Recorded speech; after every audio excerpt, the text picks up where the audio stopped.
Let's talk a little bit about Star Wars Outlaws, the good, the bad, and the ugly. I spent around 20 or 23 hours playing this game, and I had a great time doing so. And there has been a lot of criticism about this game, so let's find out if it is completely valid or maybe not so valid. So when I start playing this game, you start playing with a character called Kay Vess, and she is a thief on a planet and has a companion friend called Nyx. And Nyx offers actually an excellent gameplay perspective in Star Wars Outlaws, where you can send your pet towards enemies or people that you want to rob, or you can just give small tasks to Nyx, and that allows you to solve puzzles in various areas in this universe. So let's talk a little bit about the good part and the great part about this game, and I would like to start with the art style. The art style in this game is really beautiful. So you go out and you visit a lot of planets, several planets in this game, and every planet has its own unique charm and beauty. And when you go look around in the environment, sometimes you find yourself on a cliff or on a specific location, and the view is really fantastic. So the art is really beautiful, and if you look up in the sky, you can see sometimes a meteorite shower or some spaceships that are flying by. So there are a lot of places, and you can look at many places and see beautiful things in this game. So the art is really, really beautiful.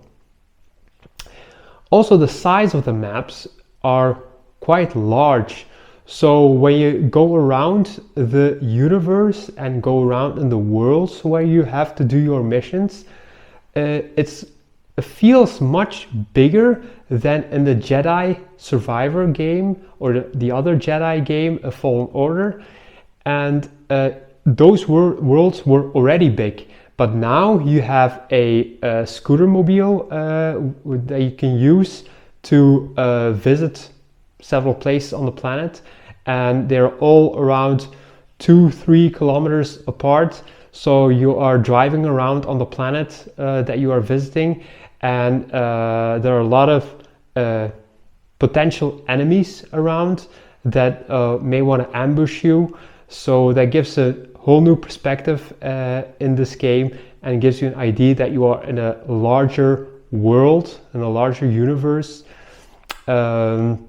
Another unique perspective on this game is that we have our syndicates. So there are crime syndicates in this game, I think around 4 crime syndicates, and you can work your way into their positive or negative side, and by doing jobs for them or by betraying them, so that you can get a better standing at another faction or another syndicate. So that's also a unique perspective in this game compared to to other Jedi games, for example. So so when you go around, like I said, the cities are really beautiful. There are a lot of people around, and there's also a lot of interaction possible with several people or droids in the universe. What's also real nice is your relationship with Nyx. So although not really part of the story, you can feel sympathy for your pet because it's really cute and tries to help you where you can. So that's really a fun and nice relationship that you can see in the game. And Nyx is also very useful. So when you have the gameplay, you can send Nyx everywhere where you want to, and he will do little tasks for you. So what's also special about this game is that you have So you have a larger story in this game, but inside of the game you get a lot of smaller quests or syndicate quests, and each quest has its own little story. And there are some stories in there that are really nuggets of gold, if I may say. They are really nice stories, and they're just really fun to do. So, like I said, it's a real Star Wars universe, and it's a real Star Wars universe without being a Jedi. So when you're a Jedi, you have a lot of power, you have the Force, you can use it to manipulate your enemies, and you can actually use the Force to do a lot of stuff. Now you're just actually a normal person, so that also influences the gameplay in the sense that you have to hide a lot. So you have to be careful where you engage with the enemy, because if there are a lot of enemies, you will probably die. So there are a lot of moments where you have to fight or you have to use your blaster, but you still have to be careful, and that gives a different perspective in the game, because at a certain time, even in the beginning of the game, you are entering an Empire station, and in contrary to Jedi games, so where you go straight ahead to the enemy, you go into hatches and you hide yourself and you try to find a different route so nobody sees you, so you can find your end goal and the thing you want to steal and get out of that ship without scratches. So it's a real different perspective and really fun to do. So what's the bad about this game? I think the general storyline in this game isn't that great.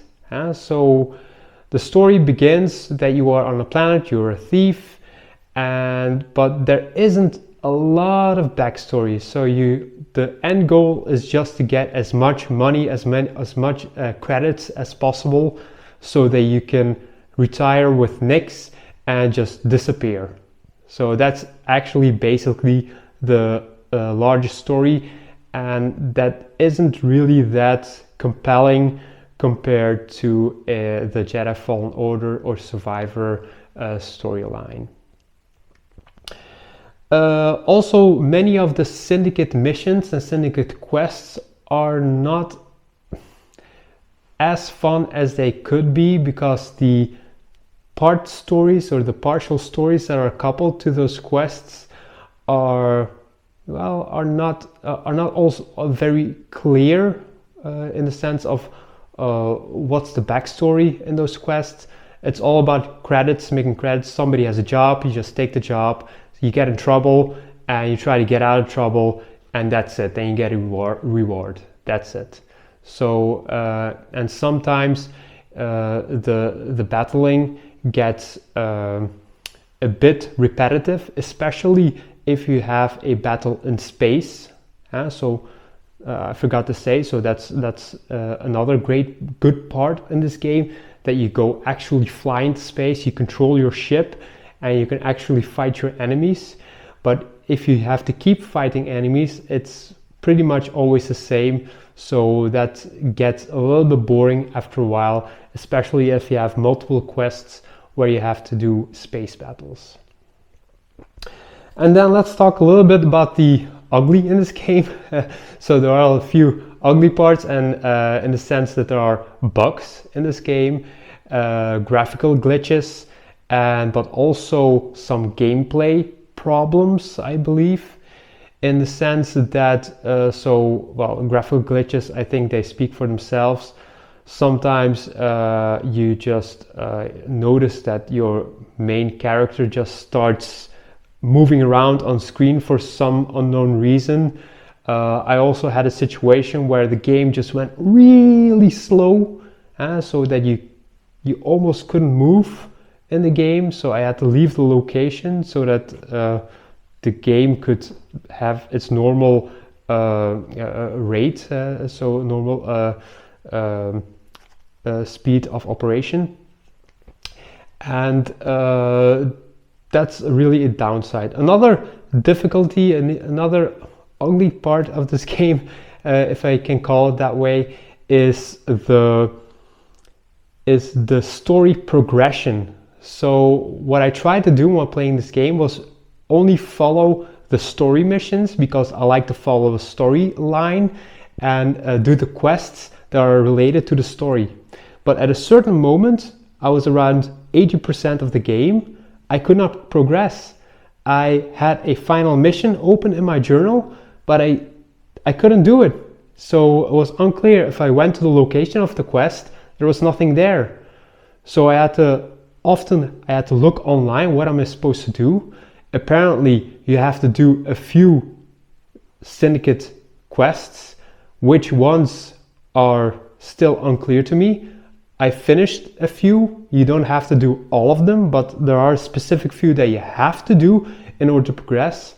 And at a certain time, suddenly the story started to continue. But I had to spend at least 5 hours extra, or maybe 10 hours extra, I don't know exactly, to do those Syndicate quests or side missions in order to progress the story. And the strange part is that I think I already did a quest that I was supposed to do after the story progressed. So it's some really weird situation I'm in this game. So I'm in a situation where ND5, a helper of K, a colleague of K, droid broke down, and I'm supposed to find a new slicer, but I had already done that mission. So that's really weird. That's a really weird situation. So I think that's about my review. That's my review on this game, and I still think it's a very good game. It's very well made in the sense of beautiful art, and the gameplay is really nice. There's a lot of platforming. There are fights. There's sneaking around. You can use Nix to help you out in several situations. You have a lot of freedom. It's an open world. The universe is really beautiful. But I think you could sense a little bit, I can sense a little bit in this game that Ubisoft was trying to create a game that they could expand with DLCs and other stuff so they can keep you engaged in the game and keep you buying extras so you can keep expanding the game. So that's a little bit of a downside, and you can notice that in the sense that the stories are not always that engaging, especially side quests are sometimes a little bit boring and repetitive, and that's pretty much the only downside next to the glitches and the bugs that are inside this game. But for the rest, it's really excellent game, and I think it's worth the money for the base game. It's definitely worth the money. I've enjoyed it. I spent around 20-23 hours on this game, and most of the time I was not bored, except for the times I couldn't find what I was supposed to do. It was actually a really fun game, and I can appreciate the relationship that there is between the main character Kay and Nix, the pet. So that's something that's really nice to see. So I would say, if you're thinking about this game, I would say, okay, go ahead and buy it. Don't expect it to be the best Star Wars game ever, but it's definitely a good one. So thank you for listening, and I hope to see you next time. Bye bye. Please subscribe, like this video, and bye bye. See you next time.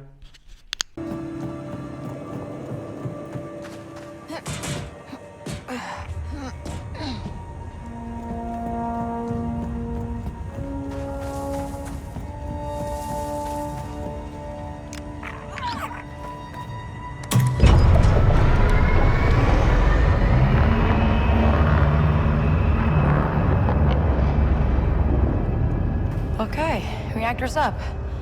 Now let's see if it'll power the rest of the ship.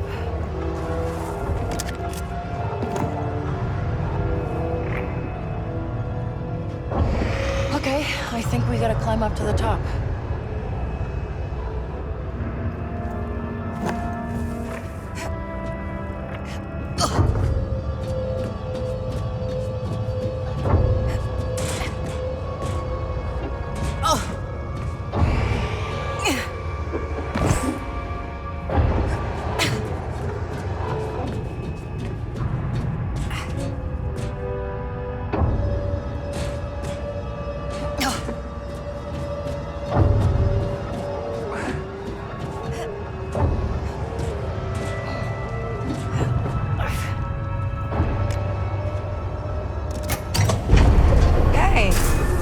actually worked. That should get us to the control room.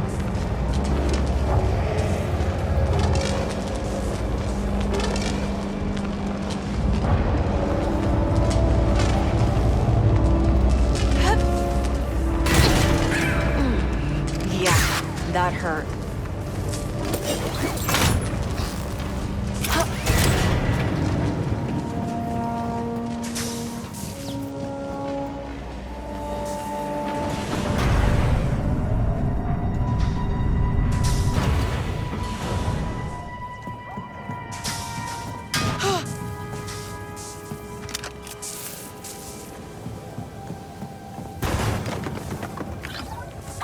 Waka, I think I'm almost there. That's great. Yeah. You okay? Huh? Oh, yeah, just fixing the Trailblazer. Hurry it up, okay?